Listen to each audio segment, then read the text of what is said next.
మరో breaking news చూస్తున్నాం. Global star Ram Charan హీరోగా ప్రముఖ దర్శకుడు శంకర్ డైరెక్షన్ లో వచ్చిన తాజా చిత్రం గేమ్ చేంజర్. ఈ సినిమాను టాలీవుడ్ బడా నిర్మాతలు దిల్ రాజు, శిరీష్ కలిసి భారీ స్థాయిలో నిర్మించారు.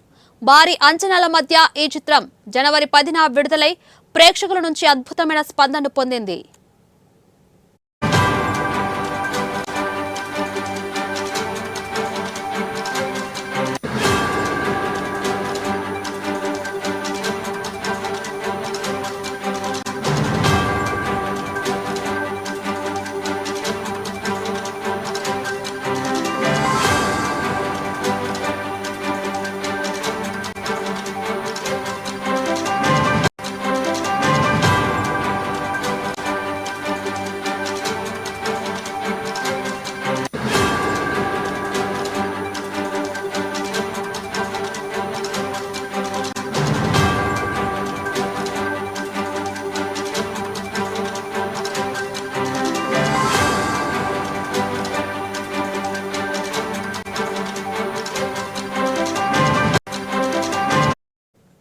అయితే ఈ చిత్రం థియేటర్లో విజయవంతంగా ప్రదర్శితమవుతుండగానే దాదాపు 45 మంది వ్యక్తుల బృందం ఈ చిత్రం పైరసీ వెర్షన్ను ఆన్లైన్లో లీక్ చేసింది.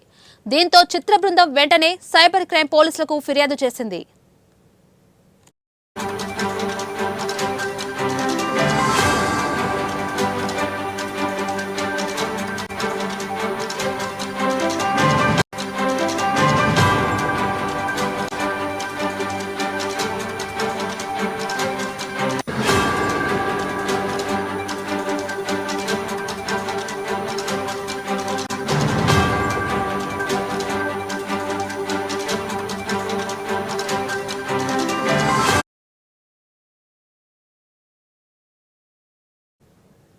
మరోవైపు ఏపీలో ఓ టీవీ ఛానల్ ఆంధ్రప్రదేశ్లో పైరేటెడ్ సినిమా వెర్షన్ను చట్టవిరుద్ధంగా ప్రసారం చేసింది.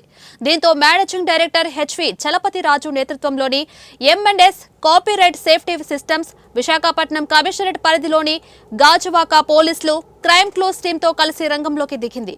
గేమ్ చేంజర్ పైరేటెడ్ వెర్షన్ను ప్రసారం చేసిన అప్పలరాజు ప్రాతినిధ్యం వహిస్తున్న ఏపీ లోకల్ టీవీ కార్యాలయంపై సంయుక్తంగా దాడి నిర్వహించారు. కార్యాలయంలోని అన్ని పరికరాలను అధికారులు స్వాధీనం చేసుకున్నారు. టీవీ ఛానల్ సిబ్బందిపై ఎఫ్ఐఆర్ నమోదు చేసి అరెస్ట్ చేశారు.